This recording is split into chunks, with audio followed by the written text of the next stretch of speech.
vale. Duduk di luar, panas. Di dapur, panas. Lama duduk bawah rumah. Di atas buah. Kepala panas. Mata ngantuk. Dia tak mau tidur. Katanya malam terkelip mata tak mau tidur.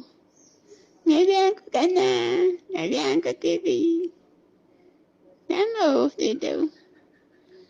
Ayah nak tidur pula ke. Malam lepas terawih tu. Balik dalam masjid.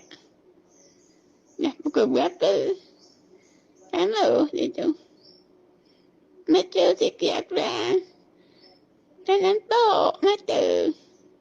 Ke mama lalu. Mata 2-3 baris dah tak nampak. Ayah mana tidur. Terkena kena anak. Tak ada mana balik. Awak duduklah seorang di rumah. Berbuka seorang, sahur seorang. Kena makan tidur cubit, jangan tidur. Lalu makan.